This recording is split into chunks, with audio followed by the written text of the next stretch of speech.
Hello, excellent people. This is your daily excellence for April 24th, 2021. Today, we're going to talk about repeat business. In particular, why repeat business as a goal can pretty much sum up everything that I have to talk about. Really, if you listen to this one thing, you can probably ignore me for the rest of forever, but I'd prefer if you didn't.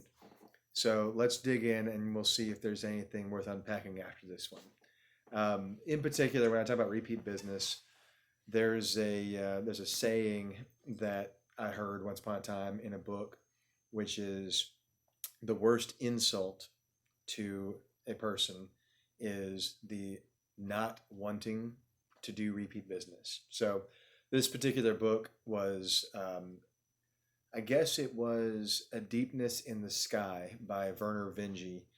He's a science fiction author, and the people who this saying was attributed to were called the Cheng Ho, and they were a sort of a loosely confederated group of trading families. They were interstellar trading families, and they navigated the stars as though they, in their fleets, and they traded with various planets and that sort of thing. And they were all about that repeat business. And that has stuck with me in particular because my two best friends and I kind of glorify the Cheng Ho and have a little bit of a Cheng Ho ethic ourselves with our own businesses.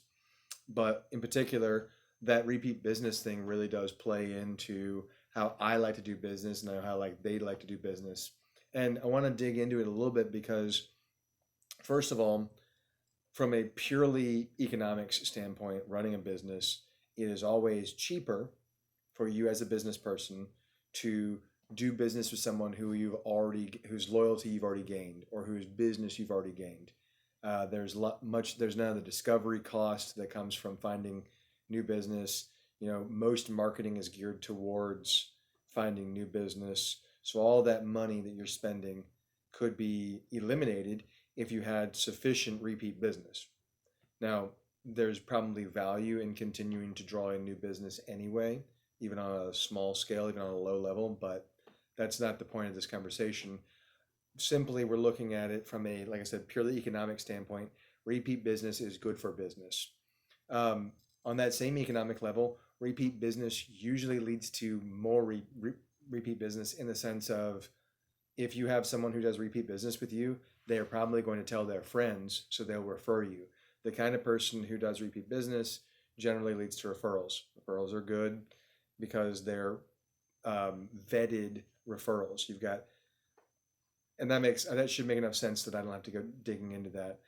On a sort of a more, I guess, philosophical level, repeat business is significant in that if you operate as though you're trying to create repeat business, you will make long term focused decisions as opposed to short term focused decisions. Because if you operate in that sort of short term smash and grab and you get as much as you possibly can out of every interaction, you will burn people because they will feel used and abused. Even if you do what you said you were going to do, they'll still feel a little bit of that sort of sliminess, that greasiness, right?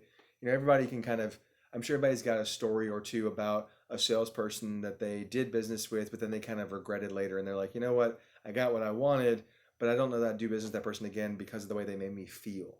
And that's where if you as a salesperson do business in a way that makes people feel good about having done business with you, they're much more likely to do business with you in the future. And so if you don't get as much as you possibly could have out of that arrangement, but then you do 10 years worth of business, you're pretty much guaranteed to do more business over the long haul than you would have if you had maximized that single interaction. So, once again, this is more of an economics argument, but it's still relevant. So then, if we want to take this even further into the sort of philosophical realm, we can think about how we want repeat business in our relationships, right? So the way that you treat people out in the world, whether they're your friends, your family, your acquaintances, your coworkers, your teammates, if you treat them in a way that encourages repeat business, like repeat interactions, now we can sort of swap the word business for the word interactions. If they want to keep interacting with you, if you're treating them in that way, then you will have you will have deeper, stronger, more robust, more beneficial relationships over the long haul because you have treated these people in a way that encourages them to continue coming to you for that relationship. And so that's where I think we can even take this notion of striving for repeat business out of the realm of business and into the world of interpersonal relationships. This kind of gets into this sort of like infinite game concept. There's been a couple folks writing about this in recent years. There's a person whose name I've forgotten because I didn't actually read the book. I'm just aware of it, who wrote a book about finite and infinite games. If any of you are familiar with ribbonfarm.com, which is a blog by a guy named Venkatesh Rao, he's a big fan of the finite and infinite games. And then Jordan Peterson talks a little bit about infinite games as well. And these guys are saying that basically, if we look at our life as a series of finite games that are expanding out over the long haul, right? So you have an infinite series of finite games. Well, the goal of each finite game is not so much to win, but to be invited to the next game. And so then the balance becomes, how do you win? How do you get your own benefit out of the game without winning in a way that makes people not want to play with you? And so that's, once again, we're looking at repeat business. We're looking at repeat interactions. And the trick then becomes, as a human who lives a long life, we'll call it, anywhere between 60 and 120 years. I'm shooting for 150 personally, but, we'll see how medical science does. If I want to live 150 years of a robust life, then I need to play the game of life, or the series of games that make up life, in a way that encourages people to want to do repeat business with me. And I want to find people to interact with who I want to do repeat business with. And so I kind of think that if you can hold this one thing in your mind, you will be excellent, right? If all you do is live your life in a way that encourages repeat business and surround yourself with people whom you want to keep doing business with. Once again, subbing business for interactions. You probably get the point. That right there is probably all the formula you need for excellence. We're going to keep talking about other stuff because I think it's interesting and relevant to talk about little details that are applicable on a day-to-day basis. But I do think that this is a really valuable overarching principle.